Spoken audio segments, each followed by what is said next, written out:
ನನ್ನ ಜೀವನದಲ್ಲಿ ಏನು ನಡೀತಾ ಇದೆ, ಯಾಕೆ ಹೀಗೆಲ್ಲ ನಡೀತಾ ಇದೆ, ಇದನ್ನೆಲ್ಲ ಹೇಗೆ ನಂಬೋದು ನಾನು? ಒಂದು ಗೊತ್ತಾಗ್ತಿಲ್ಲ.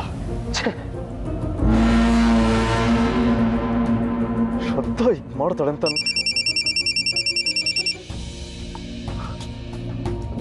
ಗೌರವ್, ಹಲೋ, ಎಲ್ಲಿದ್ಯಾ ಭುವನ್? ಯಾಕೋ ಬೆಂಗಳೂರಿಗೆ ಬರ್ತಾ ಇದ್ದಂಗೆ ನಿನ್ ನ್ಯೂಸ್ ಎಲ್ಲ ಗೊತ್ತಾಯ್ತು. ಏನೋ ಇದೆಲ್ಲ? ಏನೋ ಆಗೋಯ್ತು ಬಿಡೋ ಗೌರವ್. ನೀನ್ ಎಲ್ಲಿದ್ಯಾ ಈಗ? ಮನೇಲಿಲ್ಲ ಅಂತ ಗೊತ್ತಾಯ್ತು. ಎಲ್ಲೋ ಇದ್ದೀನಿ ಬಿಡೋ. ನೀ ಎಲ್ಲಿದ್ಯಾ ಹೇಳು, ಈಗಲೇ ಅಲ್ಲಿಗೆ ಬರ್ತೀನಿ. ಯಾಕೋ ಹೀಗೆಲ್ಲ ಮಾಡ್ಕೊಂಡೆ?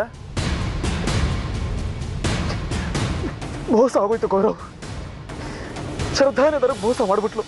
ಓ ಗುಡ್. ಅವಳನ್ನ ಇಷ್ಟಪಡ್ತಾಳೆ ಅನ್ಕೊಂಡಿದ್ದೆ, ಆದ್ರೆ ಮೋಸ ಮಾಡ್ಬಿಟ್ಲು. ಅವಳ ವಿಕ್ರಾಂತ್ ಜೊತೆ ಸೇರ್ಕೊಂಡು ನನ್ನ ನಾಶ ಮಾಡಕ್ ಹೋಗ್ತಿದ್ದಲ್ಲೋ. ಭುವನ್, ಇದು ಫೋನಲ್ಲಿ ಮಾತಾಡೋ ವಿಷಯ ಅಲ್ಲ, ತುಂಬಾ ಸೀರಿಯಸ್ ಆಗಿದೆ. ನಮ್ಮ ಮಳೆ ಅಡ್ಡ ಇದೆಯಲ್ಲ, ಅಲ್ಲಿಗೆ ಬಾ, ಮಾತಾಡೋಣ. ಸರಿ ಗೌರವ್.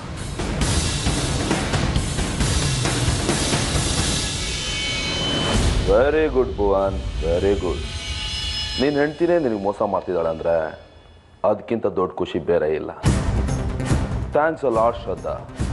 ನನ್ನ ಕೆಲಸ ನೀವು ಕಡಿಮೆ ಮಾಡೋ ಥರ ಕಾಣಿಸ್ತಿದೆ.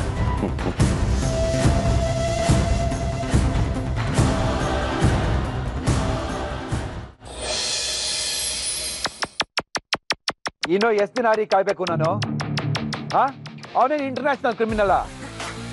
ಯಾಕಷ್ಟೇ ಅವನ್ನ ಹಿಡಿಯೋದಕ್ಕಾಗ್ತಿಲ್ಲ ಅಂದ್ರೆ ಏನು ಅರ್ಥ? ಸಾರಿ ಸರ್, ಸಾರಿ. ಗೊತ್ತು ನನಗೆ, ನಿಮ್ಮ ಮಾತು ಅರ್ಥ ಆಗತ್ತೆ ಸರ್. ಅರ್ಥ ಆದ್ರೆ ನಾನೇನ್ರಿ ಮಾಡಲಿ? ಮೊದಲು ಅವನ್ನ ಹಿಡೀರಿ, ಹಿಡಿದು ಒಳಗಾಕಿ. ಅದು ಎಲ್ಲಿಂದ ಹಿಡಿತಿರೋ ಏನು ಮಾಡ್ತಿರೋ ನನಗೆ ಗೊತ್ತಿಲ್ಲ. ಹೋಗಿ ಹೋಗಿ ನಿಮಗೆ ಕೆಲಸ ಕೊಟ್ನಲ್ಲ, ನನಗೆ ಬುದ್ಧಿ ಇಲ್ಲ. ನನ್ನ ಪೇಷನ್ಸ್ಗೂ ಒಂದು ಲಿಮಿಟ್ ಇದೆ. ಇಲ್ಲ ಇಲ್ಲ, ಆಗತ್ತೆ ಸರ್. ಇಷ್ಟೊತ್ತಿಗೆ ನಮ್ಮ ಹುಡುಗರನ್ನ ಬಿಟ್ಟಿದ್ದಿದ್ರೆ ಅವರೇ ಹಿಡ್ದಾಕಿರೋರು. ಪೊಲೀಸ್ ಅವರೇ ಹಿಂದೆ ಬಿದ್ದಿದ್ದಾರಲ್ಲ ಅಂತ ಸುಮ್ಮನೆ ಆದೆ. ನೀವು ನೋಡಿದ್ರೆ ಈ ವರ್ಷ ಅವನ್ನ ಹಿಡಿಯೋ ಸ್ಕೀಮ್ನಲ್ಲಿ ಇರೋ ಥರ ಕಾಣಿಸ್ತಿಲ್ಲ ನನಗೆ. ಇಲ್ಲ ಇಲ್ಲ, ಒಂದೇ ಒಂದಿನ ಕೊಡಿ ಸರ್. ಭುವನ್ ಮನೆ ಹತ್ರನೂ ಬರ್ತಾ ಇಲ್ಲ, ಎಲ್ಲಿ ಹೋಗಿದ್ದಾನೆ ಅನ್ನೋದು ಗೊತ್ತಾಗ್ತಾ ಇಲ್ಲ. ಟಿವಿಲಿ, ಪೇಪರಲ್ಲಿ ಎಲ್ಲ ಕಡೆ ಸುದ್ದಿ ಓಡ್ತಾ ಇದೆ. ಅವನ್ನ ಯಾರಾದ್ರೂ ನೋಡಿದ್ರೆ ಇನ್ಫಾರ್ಮ್ ಮಾಡೋಕ್ಕೂ ಹೇಳಿದ್ದೀನಿ ಸರ್. ನನಗೆ ರಿಸಲ್ಟ್ ಕೊಡಿ, ಎಳೆ ಮಕ್ಕಳ ಥರ ರಿಪೋರ್ಟ್ ಕೊಡ್ಬೇಡಿ ಪ್ಲೀಸ್. ಓಕೆ ಸರ್, ಏನಾದರೂ ಮಾಡೋಣ. ಏನಾದರೂ ಮಾಡೋದಕ್ಕೆ ಹೊರಟಿದ್ದಕ್ಕೆ ಹೀಗಾಗಿರೋದು. ಏನೋ ಒಂದು ಬೇಡ ನನಗೆ. I need Bhuvan. ಭುವನ್ ಬೇಕು ನನಗೆ. ಸರ್, ಸ್ವಲ್ಪ ಮೆತ್ತಗೆ ಮಾತಾಡಿ ಸರ್. ಇವತ್ತು ಸಿಕ್ಕೇ ಸಿಗ್ತಾನೆ. ಏನಾದರೂ ಒಂದು ಮಾಡೇ ಮಾಡ್ತೀನಿ ಸರ್ ನಾನು. ನೋಡ್ತಾನೆ ಇದ್ದೀನಿ ನಾನು. ಇಷ್ಟೇ ಕಾದಿದ್ದೀನಿ, ಇನ್ನೊಂದು ಸ್ವಲ್ಪ ಕಾಯ್ತೀನಿ.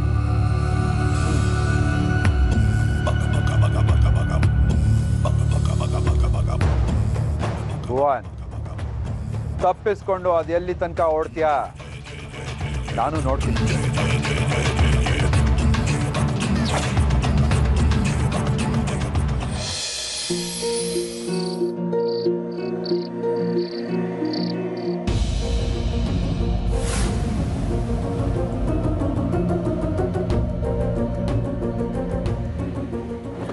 ಶ್ರದ್ಧಾ, ಯಾಕಮ್ಮ? ಯಾಕೆ ಅಳ್ತಿದ್ಯಾ? ಏನಾಯ್ತು? ಇಲ್ಲ ಅಜ್ಜಿ, ಏನೂ ಇಲ್ಲ. ಡ್ರಾಮಾ ಮನೆಗೆ ಎಂಟರ್ ಆಗ್ತಾನೆ ಡ್ರಾಮಾ. ಅದು ಎಲ್ಲಿಗೆ ಹೋಗಿದ್ಲೋ ಏನೋ. ಅಲ್ಲಮ್ಮ, ನೀನು ಹೀಗೆ ಸುಮ್ಮನೆ ಇದ್ರೆ ನನಗೆ ಗೊತ್ತಾಗೋದಾದ್ರೂ ಹೇಗೆ? ಏನಾಯ್ತು ಅಂತ ಹೇಳಮ್ಮ.